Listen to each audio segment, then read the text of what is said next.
Festival da Educação Liga da GID 2025 reuniu os principais especialistas em educação do país para compartilhar práticas de gestão que geram bons resultados no ensino básico. Entre os exemplos de sucesso está a metodologia GID, Gestão Integrada da Educação. Para falar sobre esse assunto no nosso podcast, nós convidamos o Rodrigo Godoy, presidente da FDG, Fundação da GID. Obrigada por aceitar nosso convite, Rodrigo. Obrigado a vocês, Wanda, pelo prestígio da Itatiaia ao nosso evento. Como a FDG, sob a sua liderança, garante que a gestão para resultados pedagógicos se mantenha focada na melhoria da aprendizagem e proficiência e não se perca na burocracia dos processos internos? Bom, Wanda, a primeira coisa que precisa ser levada em consideração é que há uma diferença muito forte entre meios e fins. Qual é o fim da educação? É a aprendizagem dos alunos. Tendo isso em vista, você consegue ter a clareza do que precisa ser feito, dos meios que você precisa trabalhar para atingir aquela determinada finalidade que é a aprendizagem. Essa é a chave do sucesso da gestão educacional. Rodrigo, considerando que um dos pilares do sucesso da metodologia GID é a liderança escolar, qual é a estratégia mais desafiadora para transformar o perfil do gestor de administrador para um verdadeiro líder de resultados na ponta? É necessário, nesse caso, a gente conseguir diferenciar muito bem o que é o administrador e o que é o gestor. O administrador pode cuidar de diversas funções dentro de uma escola. O caixa escolar, a infraestrutura escolar, a merenda, a boa conservação da escola. Agora, o gestor, ele precisa cuidar basicamente da atividade fim da escola, que é levar o aluno a aprender as habilidades e competências necessárias para que ele saia de lá capaz e um bom cidadão digno de boas oportunidades. O senhor defende o senso de urgência na educação. Qual é o principal indicador de alerta, além do IDEB, o Índice de Desenvolvimento da Educação Básica, que a FDG utiliza para sinalizar que uma rede precisa de uma intervenção imediata e radical? Perfeito. O primeiro indicador de alerta é o indicador internacional e que nos traz uma notícia muito ruim. O indicador internacional é o PISA, que é proposto pela OCDE. Neste indicador, entre 81 países, nós estamos entre a 50ª e a 60ª posição a depender das disciplinas avaliadas. Isso é muito ruim para nós.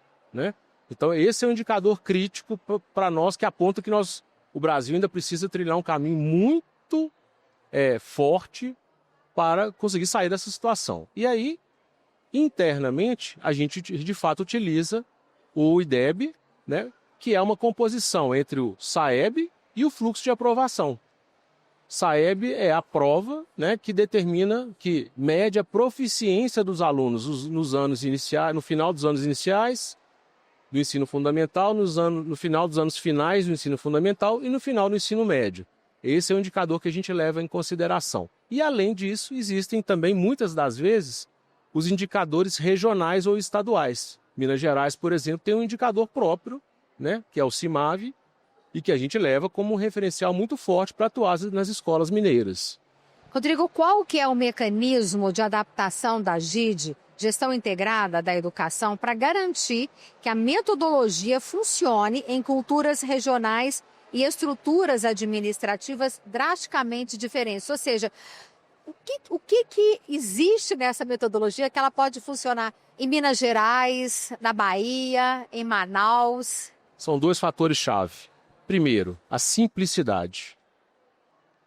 Para que funcione, é essencial que a gente traga algo simples, palatável para gestores, dirigentes de rede e educadores. E o segundo é o respeito incondicional à cultura da escola. Não é só a cultura nem do município nem do estado, é a cultura da própria escola. A gente preza muito por não chegar com receita pronta, a gente tem um método que é um caminho para a geração de um resultado de aprendizagem, mas nunca vamos chegar com um plano de ação pronto para que a escola adote. Não dá certo. A gente sabe ao longo da nossa experiência, e isso é o que não dá certo. O que dá Receita de certo, bolo. pronta não. Tem que contar. Para contar com o engajamento do educador, a gente tem que fazer junto ao educador aquela intervenção positiva na escola, aquele plano de ação de melhoria da escola. Aí sim, quando o educador se sente respeitado, valorizado e ouvido e participante daquele plano de ação, aí sim a coisa anda. Rodrigo, além da necessidade de resultados, qual que é o argumento de maior impacto que o senhor utiliza para convencer um secretário de educação a adotar a GID, considerando as limitações orçamentárias e a resistência a novos modelos? O primeiro, sem sombra de dúvida, como você já citou, Wanda, é o resultado, né? Agora, está havendo, na minha opinião, uma transição muito forte do perfil dos dirigentes. Antigamente era mais difícil se falar de resultados finalísticos, mais difícil de se falar em metas na educação. Hoje, com alguns anos de rodagem e também a consolidação dos mecanismos de avaliação, hoje é um diálogo que já está mais comum, mas todos já estão mais familiarizados com isso. E existe, felizmente, uma pressão positiva da sociedade. A família quer e já olha para os resultados da escola que o filho está. Isso é essencial e muito bem-vindo. Então, esse é o primeiro ponto. Primordial. Quando a gente fala com dirigentes de rede, a gente fala em resultados. O segundo ponto é um ponto mais emocional. Qual que é? A gente dizer para ele o seguinte: olha o tanto de vidas que nós estamos deixando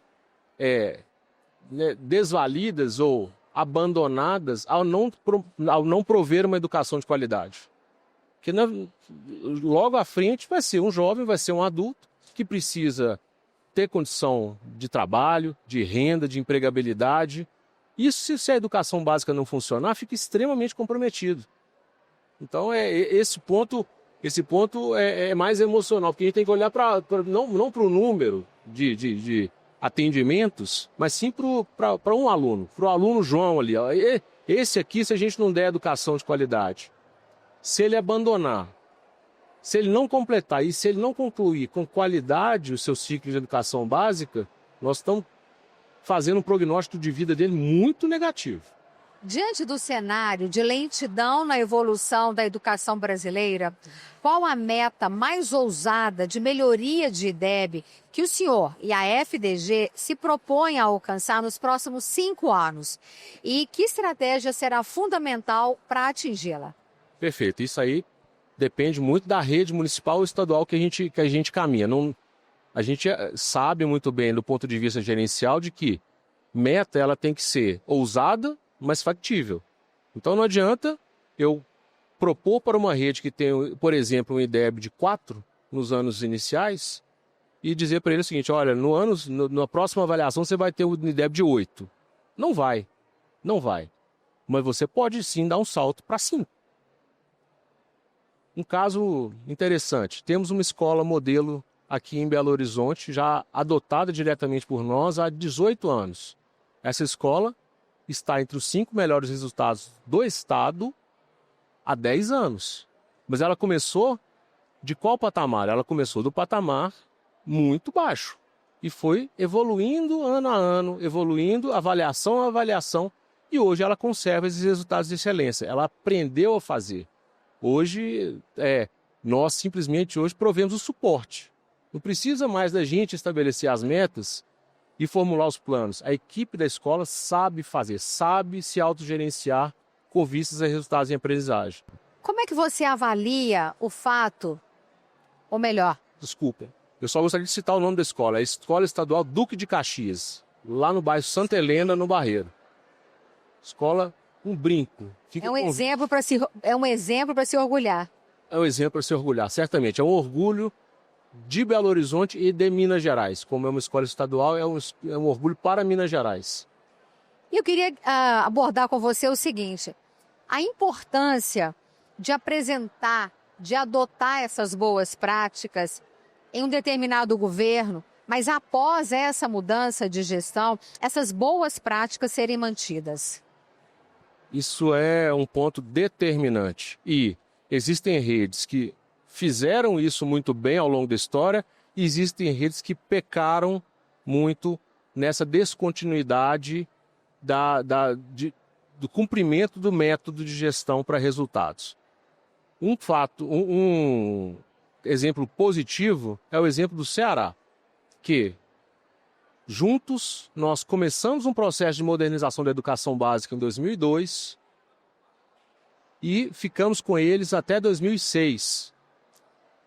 Neste meio tempo, o Ceará saiu das piores posições no Nordeste em proficiência, medida pelas provas, até as melhores posições do Brasil. Só que eles fizeram algo a mais. Eles consolidaram toda a metodologia em um marco legal. Então, hoje, toda a escola do Ceará, do estado do Ceará, ela é regida obrigatoriamente por uma meta, por um plano de ação de melhoria, pela checagem de resultados e mais, agregando a premiação dos servidores que cumprem aqueles resultados projetados. Isso é fantástico, isso é o exemplo que deveria ser copiado pelo Brasil todo, porque todo mundo está vendo que dá certo. O Ceará se mantém nas primeiras colocações há 20 anos, há mais de 20 anos está nas primeiras colocações nacionais em educação pública. Rodrigo, muito obrigada por participar do nosso podcast, pela entrevista. Muito obrigado, Wanda. Obrigado, Itatiaia, pela parceria, pelo cuidado que está tendo com a educação básica brasileira. Muito obrigado. Nós conversamos com o Rodrigo Godoy, presidente da FDG, Fundação da GIDE. E se você está interessado em outras informações da Fundação da GIDE, Gestão Integrada da Educação, é só acessar o nosso site fdg.org.br.